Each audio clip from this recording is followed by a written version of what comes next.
The federal government has once again rejected Charleston's grant application to fund a proposed new pedestrian and bicycle bridge over the Ashley River. In this edition of Quintin's Close-Ups, I sit down one-on-one with Charleston Move's Executive Director, Katie Zimmerman. And be sure to download the free Quintin's Close-Ups app in your Apple or Google Play stores. And listen to this interview later on the free Quintin's Close-Ups iHeartRadio podcast. Katie Zimmerman. Hi. It's so good to see you again. You too. I appreciate it greatly. Thank you. Well, I want to pick up with that post Corey left off last week. Sure. And I want to talk to you about the obvious. And this is the headline, or really the article that they wrote. It says this: the federal government again rejected Charleston's grant application for a new bike and pedestrian bridge over the Ashley River, just south of the United States Highway 17 bridges. Proponents of such a bridge are considering different steps to take next. Mm-hmm. Let me break that down. The grant application, it was rejected. Yes. If you could look back at that grant application, what would you take out or add in? I actually think it was a very strong application. The city did a great job. They utilized a lot of different entities for help to collect information. We actually helped get support letters for the grant, and we had more support letters this second time around than even before, and I thought we had a lot for the first one. So the grant, the application itself, I think was great. It was even stronger this time around. They had more detailed renderings in it. This request also included the actual connections to the bridge itself. So it wasn't just for the bridge proper, it was for actually getting people from the Greenway onto it on the West Ashley side, and then a connection on the downtown side as well. So it was a really good application. And from what I understand, the city was actually advised to submit this application again by the federal government. So I maybe, based on that, got my hopes up a little bit for this one. So you shouldn't have. But it's also what I've been told by one of the national planning firms who tracks these types of grants. Oftentimes it takes two or three submittals before you get it. Plus, this particular administration they're not focused on bike and pedestrian infrastructure. So the list of awarded grants, it was a lot of port projects and a lot of highway projects. So not a lot of comprehensive thinking on maybe a lot of the projects that were awarded. What was that detailed information that we don't know about? The detailed information that we don't know about? In the grant application. As far as, I'm not sure I understand the question. When you look back at that grant, what more information did you learn about that particular grant that you don't know? I mean, that you didn't know then that you know now? Oh, well, the really interesting thing about all of it is that there are some pretty, the connections for folks on the West Ashley side and on the Peninsula side, it's not that complicated. So the city was very smart with that, and when you look at it, you can see it's really leveraging plans that have already been put together. So the intersection, for example, at Folly, where the Greenway is sort of bisected near Earth Fair, that's a really easy fix. And it's something, the community, I've heard from neighborhood leaders that all sorts of things have been proposed over the years, like a very expensive overpass, all sorts of things. When really the solution is just an all red, traffic lights on all red for 20 or 30 seconds, extend that crosswalk so that people on bike and foot can actually just go straight across. All motorists are red for 20 or 30 seconds and just go straight across. And it's not an expensive change, and it actually elevates the safety and enjoyment of that space a lot more. So I think those were sort of eye-openers for me looking at this. But again, and you've heard me say this often, we have so many plans, and they're just sitting on the shelf, and they're not necessarily being utilized. So with this particular application, it was great to just pull from existing plans to make this connection work. What are those plans right now? Oh my gosh, there's so many.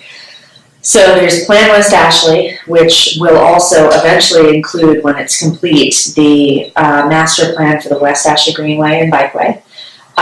There is the Tri-County Walk-Bike Plan, which is incredibly comprehensive. It includes pretty much every other plan that incorporates bike and pedestrian planning into it, and transit as well. There are all the municipal comprehensive plans that exist. There is the citywide transportation plan, which was just passed by Charleston City Council a few months ago, and included in that is the People Pedal Plan, which is the downtown bike plan. Right. Then you've got Rethink Folly Road, which is the plan that the community actually endorsed a few years ago, and there's been a steering committee since trying to sort of direct the prioritization of what's going to get implemented along Folly. That's just a taste. North Charleston, so Mount Pleasant is finishing up its comprehensive planning process right now. North Charleston just got started, so there's been a lot of public meetings around, well, a few public meetings around that, but they just got started, so they're gearing up. I know I'm forgetting other plans, I'm certain of it. There's so many. And the article goes on to say this from the Postal Courier, and this is what they're reporting. This is this school. The problem with the new bridge, however, is that no one has figured out how to pay for it. Right. Have you? I have some ideas. So, we've got the half-cent sales tax, and back when the discussion was revolving around submitting this grant application to the federal government, both the city and the county committed funds as a match for that application. So if the feds were to have awarded the 12 point whatever that was requested, county council was prepared to award $3 million as match for construction. And the city of Charleston had set aside $1.5 million as another match. So that money has already been sort of, I don't want to say earmarked because it was leveraged against the grant, but I see no reason why we can't work with county council, work with city council, and use that allocated money to get started on whatever step is next. So I haven't heard from the city staff about, I'm certain they have a phasing plan for funding. I'm sure they laid that out when the not in the application, but just sort of internally about, okay, if we were to get this money, what comes first, what comes second. So I think we need to look at that phasing plan and see what can we do within it for $4.5 million. Let's work with the county to reallocate those funds.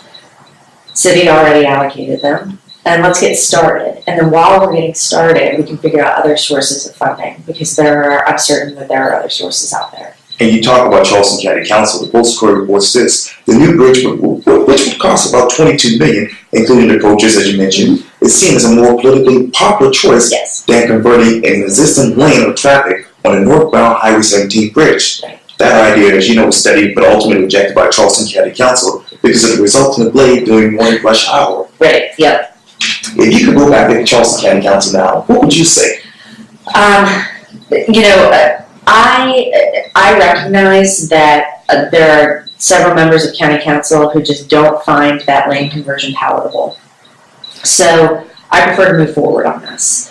At the finance committee meeting, where county council voted to allocate the $3 million to go with the build grant application, there was a lot of comments from council members about how this separate bridge was such a great idea. They wished that they had been working on it previously, that we had been spending more time on that. We, the region, had been spending more time on that than the temporary solution that was the lane conversion. So if that's how they feel, they are our representatives at county council. I want to work with them to move forward and get this separate bridge done. Let's get started now. We don't have to wait for federal money. Let's just get going. They believe in the project. They seemed excited about the project, so I'm excited about it. I also like to lump in, while we're all working together on this, James Island Connector. In 2012, we changed state law to give the city of Charleston authority to let bikes back on the connector. I believe there are very simple retrofits that can be done to the connector to appease DOT and accommodate people on bikes so we can get James Islanders connected to downtown and West Ashley. Unfortunately, the DOT will not allow pedestrians back on the connector, so that's still a problem that we need to solve. But also, a bridge that has not been discussed nearly as often is the North Bridge, headed to Cosgrove, between West Ashley and North Charleston. That has to change. We have to get bike ped access on that bridge as soon as possible because we are losing people. People are dying. That is unacceptable. I have never, you don't bike the North Bridge, you don't walk the North Bridge to have fun, to be cute. You know, you're doing it because you have no other option. And you think about how many grocery stores are on the West Ashley side and how few grocery stores are on the North Charleston side, on those immediate approaches on either side. We just have to fix it. So I think it would be visionary of County Council to work with City Council and North Charleston City Council on a bridge package. So let's get started with the half-cent sales tax funds that we've got allocated now, what the city's got. If City of North Charleston can pitch in some for North Bridge, then let's get started with all three bridges and start connecting folks in manners and modes of transportation that they can afford, that they want to use, so that they have some choice here. I mean, as I said in that article, we're supposed to be a world-class city. So limiting folks to one transportation option that is relatively safe, because driving is not safe, right? Limiting folks to that one option is it's not world class. We've got to do better. Got the North Bridge idea. Mm-hmm. How much would it cost when you include the half-cent sales tax, the City of Charleston, City of North Charleston, County Council? I don't know. So the first step for North Bridge, all that's been done with North Bridge is the county has studied it on and off over the years. They figured out what can't be done. So we need to have a legitimate engineering study that focuses on what can be done. And I think, based on what they've ruled out over the years, what makes the most sense to us at Charleston Moves seems to be converting the median. So it might take narrowing some traffic lanes, but I don't know. I'm not an engineer. I haven't measured it. But converting that median into a multi-use path for people on bikes and foot. That way they avoid the entrance and exit ramps for 26. And then we'd have to work on the actual entrance and exit points, getting on and off the bridge. So there'd probably be some traffic light and crosswalk conversions that need to happen. But our ask right now is let's get an engineering study done that shows what we can do, and then we'll know how much money we need to allocate to actually accomplish that task. Let me get back to the money, because the City of Charleston, according to the Post-Courier, first hoped to get the $12.12 million federal grant for the project, but that was ultimately rejected in March. And the second one was just rejected just recently. Yeah. What got you guys from, I don't know, $12.2 million to which is the current projected, figures for this particular bridge? Well, the 12.2 was just what they were asking from the feds. The match on the local side was the $3 million from Charleston County, 1.5 from the city, and then we, even though this was reported somewhat inaccurately in the Post and Courier, so the accurate thing is that we had agreed to help try to find private sources for 1.5 million remaining. What had been reported in the paper was that Charleston Moves was going to donate 1.5 million, and we're obviously looking around. We don't have 1.5 million, so we agreed to find some private donors to try to fill that gap. And when you talk about obviously the Ashley River Bridge, and I want to know this: how many pedestrians are taking that bridge right now as we speak? That's a really good question, and I know a lot. I have that question as well. The only data that we have access to would be incident data, rather than, we don't have, traditionally in this region, people aren't counting how many people on bikes or on foot are using a particular roadway. So one of the things that we've started asking for different projects, not necessarily this one, although we want it for this one, is level of service for people on bikes and foot. So somebody's got to get out there and count, or somebody's got to have to invest in an electronic counter to find out how many people are trying to use the space now.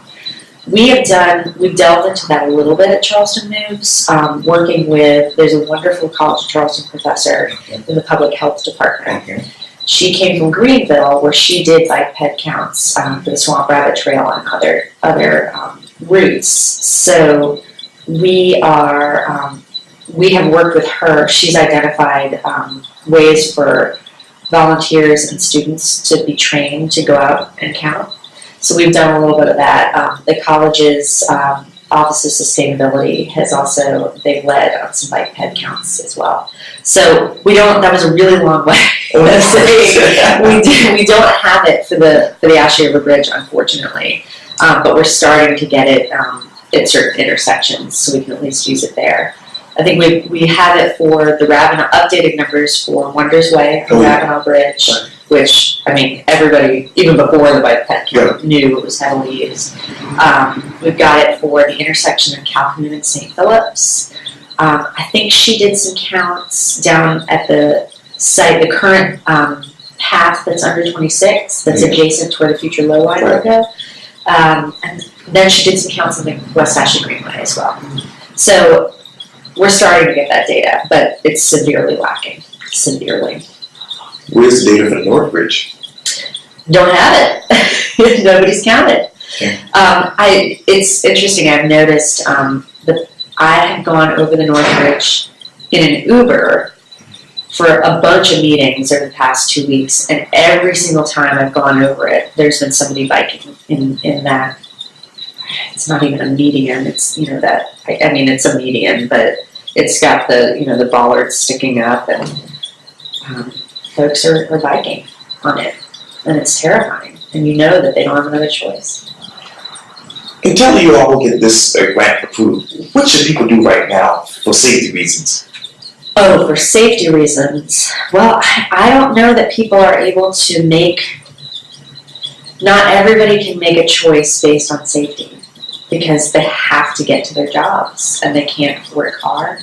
So I really have to kind of shift that to the folks who do have a choice.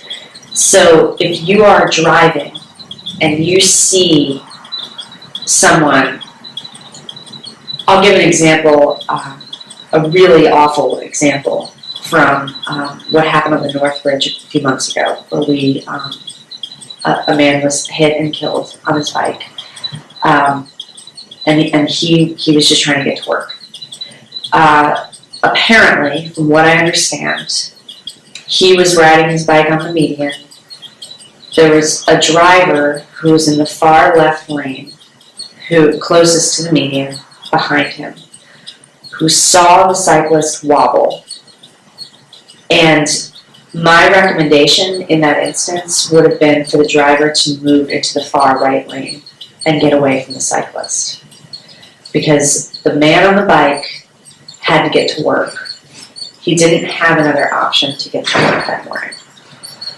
The driver had an option, and his option was to move away from the cyclist. Now, I'm using that solely as an example of I'm asking for motorists to really be as careful as possible, because you have more options when you're in a car based on the current infrastructure that we have in place now.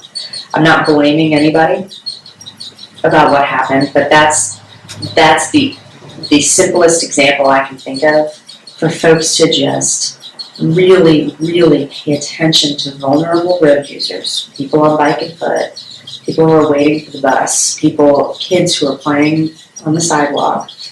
Be very careful. Especially now, around the holiday season. I know people are particularly distracted. Just be very careful. If you see something happening, move away from it. Get your motor vehicle away from it. And that way, we can all hopefully protect some lives while in the interim, while we're trying to get better infrastructure for people who are on bike and foot to have better choices and safer choices for where they need to be. And obviously you're the director of Charleston Moves. When you ride around Charleston, what else do you see right now? I see a lot. I see a lot of road rage.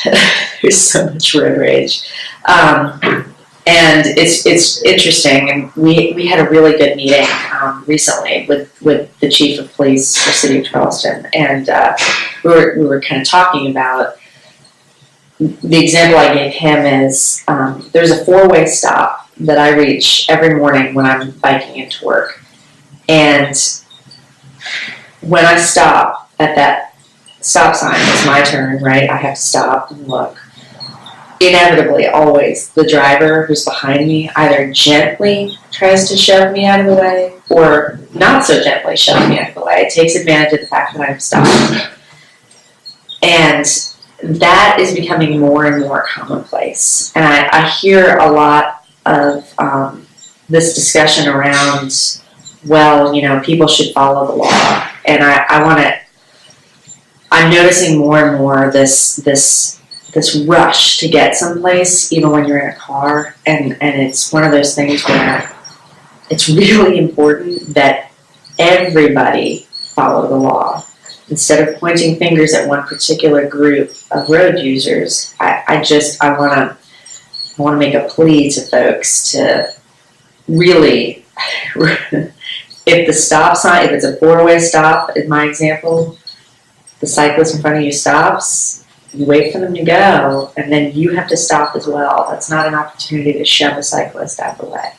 I'm going off on a tangent, so I'll stop. But I feel like the anger on our roadways is escalating, and it's really important for everybody to just calm down a little bit, share the space as much as possible until we get more and better infrastructure in place.